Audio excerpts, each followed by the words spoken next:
बहुत सारी चीज़ों के लिए हम अपने फ़ोन अपने बच्चों को देते हैं। कितने ऐसे लोग हैं यहाँ पे जो व्हाट्सएप और इंस्टाग्राम यूज़ करते हैं, बहुत शौक से यूज़ करते हैं ना। इंस्टाग्राम पे हम बहुत सारे पोस्ट डालते हैं, कहाँ पे घूमने गए हैं, किसके साथ गए हैं, क्या खाने के लिए गए हैं, बट हम अक्सर इस बात पे ध्यान नहीं देते हैं कि जो अननोन लोग हैं, अजनबी लोग हैं, उनके पास भी एक्सेस होता है ये सारे इंफॉर्मेशन को जो आप इतने खुशी से शौक से पोस्ट करते हैं, और उसका इस्तेमाल दुरुपयोग किया जाता है लोगों द्वारा। कभी सोचा है इस बारे में? कितने लोग यहाँ पे जीपे यूज करते हैं? फोन पे, जीपे, ऑनलाइन पेमेंट, यूपीआई, कितनी कॉमन बात हो गई है ना। अगर मैं यहाँ पे किसी को पूछूं कि आपके पॉकेट में कैश है, तो आज ज़्यादा लोग बोलेंगे नहीं फोन है ना, जीपे है, यूपीआई है। पर कितने बार ऐसा होता है कि हम यूपीआई किसी स्कैनर पे स्कैन करते हैं और उस स्कैनर पे वायरस निकलता है जिससे आपका फ़ोन हैक हो जाता है। बहुत सारे ऐसे लोग होंगे जो कारोबार करते होंगे, दुकानों में काम करते होंगे, ऐसे केसेस होते हैं जहाँ पे सामने वाला आपका स्कैनर यूज करके बोलता है अरे मैंने तो 100 रुपये का सामान खरीदा, कर गलती से 1000 का पेमेंट हो गया। आप भरोसा करके वापस 900 रुपये कर देते और आपको बाद में पता चलता है कि वो 900 रुपये कभी आए नहीं थे, आपने ऐसे उनको 900 रुपये दे दिए। आज के ज़माने में टेक्नोलॉजी को आगे बढ़ाया जा रहा है, ये सोचकर कि टेक्नोलॉजी आगे बढ़ेगा तो लोगों के लिए आसानी होगी, लोगों का काम जल्दी हुआ करेगा। पर इसी के साथ साथ बहुत सारे ऐसे फ्रॉड के केसेस भी बढ़ते जा रहे हैं दुनिया में, खासकर इंडिया में जहाँ पे डिजिटल वर्ल्ड को प्रमोट किया जा रहा है। अब हम ये नहीं बोल रहे कि आप डिजिटल जो भी यूजेस है उसे बंद कर दे या आपका जीपे यूज़ करना बंद कर दे, पर हम ये कहना चाहते हैं कि आप जो भी यूज़ करते हैं उसमें सावधानी बरतें। आपके बच्चे पबजी खेलते हैं, बहुत सारे गेम्स होते हैं ऑनलाइन जो खेलते हैं, खेलते खेलते बहुत सारे ऐसे टाइम भी होते हैं जो जहां अननोन गैर लोगों के साथ भी वो खेलते हैं, क्योंकि ऑनलाइन खेलते खेलते किसी से दोस्ती हो गई। दोस्ती में वो बोलते हैं अरे नेक्स्ट लेवल पार करने के लिए ओटीपी भेजा है, जरा ओटीपी तो दे दो। हम ओटीपी दे देते हैं, आपका ऑनलाइन अकाउंट, आपका फोन, सब कुछ हैक हो जाता है। बहुत सारे ऐसे लोग होते हैं कि जो इंस्टाग्राम यूज करते हैं, दिन के 2 घंटे, 3 घंटे, 5 घंटे हम ऐसे स्क्रॉल करते हुए बिता देते हैं। कितने बार ऐसा होता है जहाँ हमें एड्स आते हैं, एड्स में अननोन लिंक आता है, उसमें लिखा रहता है अगर इस चीज़ का फायदा लेना चाहते तो प्लीज रजिस्टर नाउ। हम बिना सोचे समझे ऐसे अनजान लिंकों पे क्लिक कर देते हैं, बिना ये सोचे कि वो एक फिशिंग स्कैम हो सकता है। आज के टाइम पे कितने सारे लोगों के साथ ऐसे हादसे हो रहे हैं। हम चाहते हैं कि जब आप ये ऑनलाइन लिंक्स वगैरह पे क्लिक करें तो पहले वो ऑथेंटिक है या नहीं उसे एक बार ज़रूर चेक कर लीजिए। ऑनलाइन दोस्ती करते हैं फेसबुक पे, इंस्टाग्राम पे, कुछ महीनों की चैटिंग में वो बोलते हैं आपका एक फ़ोटो तो भेज दीजिए, फोटो भेज देते, एआई से उसे अमेंड करके पता नहीं क्या बना दिया जाता है और फिर आप ही को धमकी दी जाती है कि अगर आप पैसे नहीं देंगे, ये नहीं करेंगे, वो नहीं करेंगे तो इसे हम वायरल कर देंगे। बहुत ज़रूरी है हमें ये जानकारी होना और हम अपने बच्चों तक ये जानकारी पहुंचाएं। कितने ऐसे केसेस होते हैं जहाँ पे बच्चा कोई गलती कर देता है, किसी लिंक पे क्लिक कर देता है, किसी के साथ अपना फोटो शेयर कर देता है, जब उन्हें धमकी दी जाती है तो वो डरते हैं बताने के लिए कि घर वाले मारेंगे, डांटेंगे, बोलेंगे। पर ऐसा अगर हादसा होता है तो प्लीज अपने बच्चों को सपोर्ट कीजिए, उन्हें सही राह पे लेके जाए ताकि वो पुलिस तक या जो भी रिक्वायर्ड अथॉरिटी है वहाँ तक रिपोर्ट करे। बहुत मुश्किल होता है वो हिम्मत जुटाना और ये बताना कि हमारे साथ ऐसा कुछ हुआ है। हम अक्सर ऐसा कोई हादसा होता है तो उसे छुपाने की कोशिश करते, ये सोच के कि लोगों को पता चलेगा तो क्या होगा, लोग क्या बोलेंगे। पर ऐसा करके हम उन फ्रॉडस्टर की हिम्मत को बढ़ाते हैं। आपने सुना होगा आजकल डिजिटल अरेस्ट कितना सुनने में आ रहा है। पैनिक क्रिएट करते हैं, आपको डराने की कोशिश करते हैं, अरे आपके भाई अरेस्ट हुए हैं, उनका अकाउंट नंबर ड्रग केस में पकड़ा गया है, बेल करवाने के लिए तुरंत ऑनलाइन अमाउंट भेजिए। आपके घर वाले हॉस्पिटल में है, हॉस्पिटल का बिल पे करना है, जल्दी से पैसे भेजिए। उन्हें हॉस्पिटल लेके जाया जा रहा है, घबराहट में डर के मारे हम पैसे दे देते हैं और फिर आप भले वो छोटी सी रकम देते होंगे, पर ये टेक्नोलॉजी इतना आगे बढ़ चुका है, ये प्रोसेस इतने आगे बढ़ चुके हैं कि आपका पूरा का पूरा अकाउंट हैक कर लेते हैं। ऐसे भी केसेस सुनने में आए हैं, आपके आधार कार्ड से आपका लोकेशन भी ट्रैक किया जा सकता है। फ्रॉडस्टर्स ये सारी चीज़ें ट्रैक करते हैं। हम अपने आप को सिर्फ सतर्क रख सकते हैं, क्योंकि टेक्नोलॉजी अगर एक कदम आगे बढ़ती है तो ये फ्रॉडस्टर्स 4 कदम आगे सोचते हैं, क्योंकि इनका काम ही ये है। ऑनलाइन अगर आप किसी के साथ इंटरेक्शन कर रहे हैं, कोई भी लिंक वगैरह आपको भेजते हैं, तो प्लीज़ किसी भी अनजान लिंक पे क्लिक ना कीजिए। कोई अगर आपको कुछ लकी ड्रॉ है, इस लकी ड्रॉ में आपको ये मिलेगा, इसे शेयर कीजिए, 10 ग्रुप्स में आगे भेजिए तो आपको ये हैम्पर मिलेगा, प्राइज मिलेगा। तो प्लीज़ पहले एक बार देख लीजिए कि ऐसा कुछ चीज़ है भी या नहीं, वो बस आपका डेटा चुराने की कोशिश कर रहे होगी। जॉब्स, कितने लोग हैं यहाँ पे जो ढूंढते हैं, जॉब की ज़रूरत होती है, हम ऑनलाइन ढूंढते हैं, न्यूज़पेपर में ढूंढते हैं। कितने बार आपने वो ऐड देखा होगा, कॉपी पेस्ट कीजिए, महीने के 2000 5000 मिलेंगे। अगर सिर्फ कॉपी पेस्ट करके महीने के 2000 5000 होते तो हम इतने धक्के खा के लोकल ट्रेन में जाके इतने सारे जॉब्स क्यों कर रहे होते। बहुत सारे ऐसे होते हैं कि आपको जॉब दिलाने के लिए बुलाएंगे और बोलेंगे रजिस्ट्रेशन के लिए 1500 भरिए, 1000 भरिए, 3000 भरिए। एयरपोर्ट पे जॉब मिलेगा, यूनिफॉर्म के लिए पैसे भरने होंगे। हम भरोसे में वो पैसे दे देते हैं और 1-1.5 महीने में वो कंपनी गायब हो जाती है। हम पैसे कमाने के लिए बाहर जाते हैं और नौकरी करते हैं, तो नौकरी पाने के लिए पैसे कौन देता है। अगर आप ऐसे कोई भी ऐड देखते हैं या आपके जान पहचान वाले, कभी ऐसे हो सकते हैं बहुत टाइम से जॉब नहीं मिल रहा है, बहुत तंगी चल रही है, जो भी चल रहा हो, पर अगर आप ऐसा कहीं पे भी कोई भी ऐड देखते हैं कि 2-3 हज़ार आपको महीने के दिन के मिल जाएंगे, बस कॉपी पेस्टिंग करना है, थोड़ा सावधानी दीजिए। वहाँ पे पहले चेक कर लीजिए। गूगल पे, ट्रू एडवाइजर पे बहुत सारी ऐसी वेबसाइट्स है जो ऑथेंटिसिटी चेक करने में आपकी मदद करेगी। एक और एक बहुत जो आजकल चल रहा है, जिसके बारे में हम सबको पता होना चाहिए, वो है कुरियर फ्रॉड। कुरियर हम बहुत आसानी से अमेजोन, मीशो, मिंत्रा पे चीज़ें ऑर्डर कर लेते हैं और वो फ्रॉडस्टर के डेटाबेस में आपका नाम और नंबर आ जाता है, एड्रेस भी आ जाता है। आजकल तो फूड डिलीवरी वाले भी आ जाते हैं, ये बोलते कि आपने खाना ऑर्डर कीजिए, प्लीज़ ले लीजिए, पर घर में किसी ने खाना ऑर्डर ही नहीं किया, तो मिला कैसे ये डेटा होगा। आपके घर में कुरियर ट्रक लेके आएंगे, बोलेंगे आपके घर में किसी ने तो एक पार्सल लिया है, प्लीज़ इसे एक्सेप्ट कीजिए, बदले में 1000 500 ऐसा कुछ अमाउंट मांगेंगे। आपके वो घर वाले घर पे नहीं, आप सोचते कि हाँ वो शायद बाहर गए, उन्होंने ऑर्डर किया होगा, आप ले लेते हैं सामान, पैसे भी दे देते हैं, पर अंदर खाली डब्बा निकलता है। 2 मिनट में 500 1000 का आपका नुकसान ऐसे ही हो जाता है। बहुत टाइम ऐसा भी होता है कि पुलिस के लिबास में लोग आते हैं और बोलते हैं कि नहीं, आपके कुरियर में इलीगल माल पकड़ा गया है, चलिए आपको थाने लेके जाएंगे, अगर आप इस मामले को रफा दफा करना चाहते तो पैसे भरिए। वो सब फ्रॉड होते हैं, ये सबसे हमें सावधानी रखना चाहिए। अगर ऐसा कुछ होता है तो क्या करें।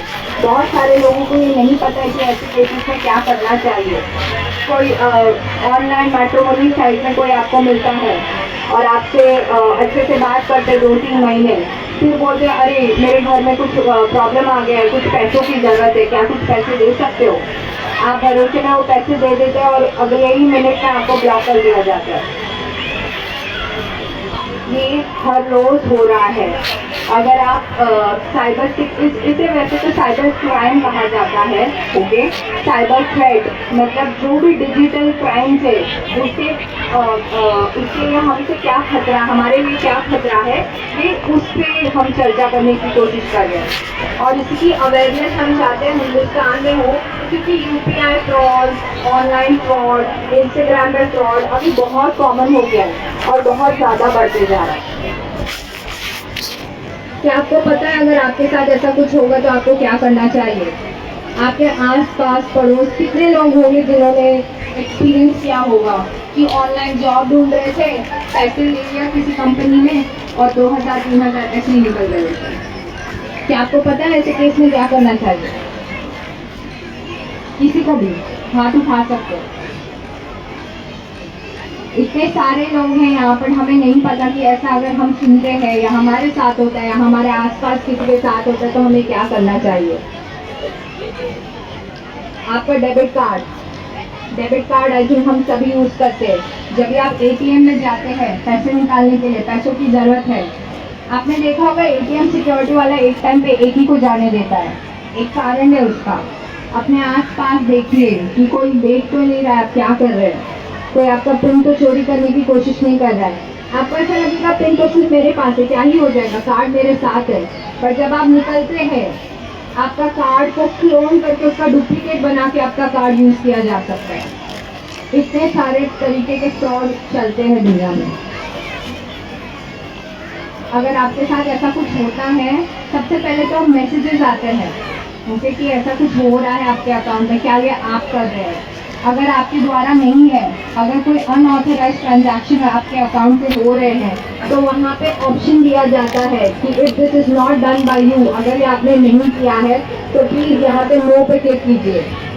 तो आपको वहाँ पे वो बैंक के वेबसाइट पे रीडायरेक्ट करेंगे जहाँ से आपका अकाउंट ब्लॉक हो सकता है। हम इतने पैनिक हो जाते हैं, हम यहाँ वहाँ भागते दौड़ते हैं, पर हमें ये नहीं पता होता कि सल्यूशन तो मेरे आँख के सामने है, मुझे बस वो मैसेज खोल के एक बार देखना है। मैं फिर से बोलती हूँ, अगर आपके अकाउंट से कोई भी अनऑथराइज ट्रांजैक्शन या ऐसा कोई भी कार्य हो रहा हो जो आपके नॉलेज के बाहर है, तो आपको एक मैसेज आता है कि इतना बड़ा ट्रांजैक्शन हो रहा है, क्या ये आप है? अगर नहीं तो प्लीज़ यहाँ पे नो क्लिक कीजिए और अपना अकाउंट ब्लॉक कीजिए। जैसे ही आप उस पर क्लिक करेंगे आपका अकाउंट ब्लॉक हो जाता है। अगर यूपीआई के द्वारा ऐसा कुछ होता है तो यूपीआई की मॉनिटरिंग टीम आपको कॉल करेगी कि आपके अकाउंट से अचानक से 50,000 निकल गए। वो कोई फ्रॉड नहीं है, वो जेन्युइन कॉल होता है। तो जब भी कोई ऐसे कॉल करके पूछे है क्या ये आप कर रहे हैं, तो उन्हें बताइए ये मेरे द्वारा नहीं हुआ है, आपका अकाउंट तुरंत ब्लॉक किया जाएगा। और एक चीज़ है जो बहुत ही ज़रूरी है, साइबर हेल्पलाइन। हर एक पुलिस स्टेशन में एक साइबर सेल अलग से होता है। जो नॉन डिजिटल क्राइम्स है उसका डिपार्टमेंट अलग होता है, बट जो साइबर रिलेटेड क्राइम्स है उसका एक अपना यूनिट होता है हर एक पुलिस स्टेशन पे। अगर ऐसा कोई हादसा हुआ है तो आप साइबर सेल में जाके भी रिपोर्ट कर सकते हैं। वहाँ पे एफआईआर दर्ज होता है, आपको एक रेफरेंस नंबर दिया जाता है। एक नंबर है, फ़ोन नंबर है, हेल्पलाइन है, जो बहुत ही ज़रूरी है आज के दौर में पता होना। 1930, आई रिपीट 1930, ये साइबर हेल्पलाइन का नंबर है। कोई भी ऐसा हादसा होता है इस नंबर पे तुरंत कॉल कीजिए 1930, उन्हें एक रिपोर्ट दीजिए। उस रिपोर्ट में वो आपका पूरा ट्रांजैक्शन डिटेल्स है, जो भी आपके साथ हादसा हुआ है पूरी जानकारी ली जाएगी। कब हुआ था, किस टाइम पे हुआ था, किसके साथ हुआ था। अगर बैंकिंग से रिलेटेड फ्रॉड हुआ तो बैंक डिटेल्स लिया जाएगा। अगर कोई और फ्रॉड हुआ है तो उस पर्सन का फ़ोन नंबर, इंफॉर्मेशन सब जो भी आपको पता है वो आपसे लिया जाएगा। किसी रिश्तेदार का नंबर याद रहे ना रहे, इस नंबर को ज़रूर याद रखिए, क्योंकि जब आपके जेब से पैसे निकलेंगे तो रिश्तेदार काम आए या ना आए, पर शायद ये नंबर आपको काम आ जाए। 1930 1930, ये हेल्पलाइन है साइबर सिक्योरिटी का।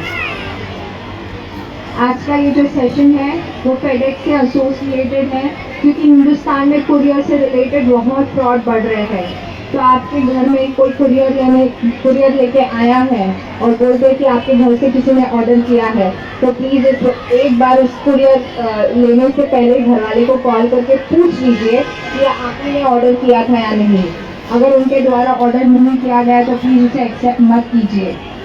खाना डिलीवरी का ऑर्डर देते रात के 12 बजे आपके घर के बाहर आके खड़े हो जाएंगे, आपके घर से ऑर्डर हुआ है, आप बोलिए नहीं हमारे घर से नहीं हुआ है, आप दरवाज़ा नहीं खोलेंगे, 10 मिनट 15 मिनट वो बाहर खड़े रहेंगे जब तक आप वो ऑर्डर नहीं लेंगे। नहीं मैम आप ही के घर से हुआ है, नहीं सर आप ही के घर से हुआ है, किसी ने तो किया होगा, हमारे पास कैसे ऑर्डर आया, हमारे पास कैसे आपका नाम आया। वो सब उनके डेटाबेस में पहले से ही होता है। डेटा लेने का बहुत अलग तरीके होते हैं। आप कहीं पे रजिस्ट्रेशन कर देते, आपका नाम नंबर दे देते, आप किसी साइट पे विजिट करते ऐसे ही देखने के लिए क्या है ये चीज़, आप अपना नाम नंबर दे देते OTP देने के लिए, वो सब उनके डेटाबेस में फीड हो जाता है। ये तो मैंने खाने डिलीवरी का ऐप का एग्जांपल दिया। रात के 12 बजे सोचिए अगर उस घर में एक अकेली लड़की हुई तो, और कोई बाहर खड़ा होकर बोला नहीं आप ही का खाना है प्लीज़ दे लीजिए, कितना अनसेफ हो सकता है ये एक्सपीरियंस। प्लीज़ इस बारे में अवेयरनेस फैलाएं। अगर आपके आस पड़ोस या किसी को भी आप सुनते हैं कि ऐसा कुछ हो रहा हो तो 1930 के बारे में प्लीज़ बताएं। कोई नंबर याद रखे ना रखे, मैं बार बार इसलिए बोलूँ क्योंकि हम भूल जाते हैं, इतने सारे हेल्पलाइन होते हैं। 1930 साइबर रिलेटेड कोई भी क्राइम हो आप उस पर कॉल करिए और रिपोर्ट कीजिए। कुरियर, डिजिटल अरेस्ट, कोई भी कॉल करके आपको बोलता है अरे मैं आपके घर वालों को जानता हूँ, चलो यहाँ चलते हैं, मैं आपको आपसे पैसे लेने के लिए बोला है आपकी मम्मी ने, आप पैसे दे दीजिए। प्लीज़ सावधान रहिए, अपने बच्चों को सिखाइए। ऑनलाइन किसी से दोस्ती करते हैं, PUBG खेलते वक्त, कुछ भी खेलते वक्त, पता नहीं दुनिया के कौन से कोने से लोग आके खेलते होंगे। प्लीज़ इन्फॉर्मेशन ना दीजिए। एक सेलिब्रिटी ने अपने इंटरव्यू में बताया था, मेरी बेटी के साथ हो चुका है ये।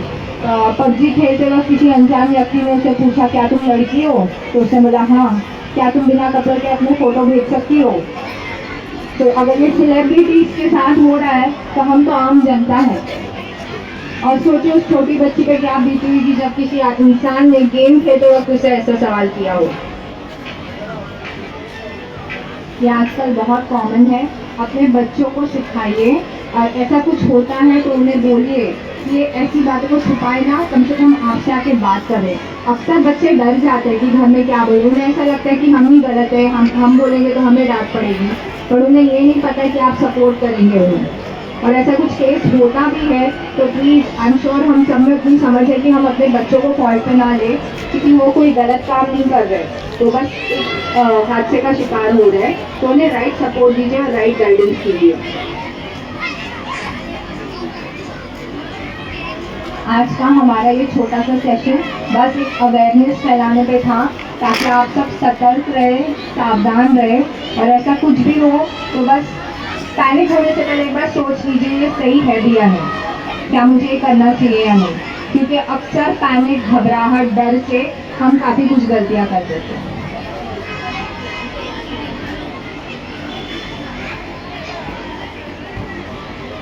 अगेन ये सेशन फेडेक्स कुरियर कंपनी के द्वारा एसोसिएटेड है, क्योंकि बहुत सारे क्राइम्स बढ़ रहे हैं और वो चाहते थे कि जितने से जितने लोग हो सके उन तक ये खबरें पहुँचे, ताकि कोई भी कुरियर कुछ भी सामान लेने से पहले हम थोड़ी सावधानी रखें। बाजू वाले का कुरियर है वो इस वक्त घर पे नहीं है, प्लीज़ ले लीजिए, उनका कैश दे दीजिए।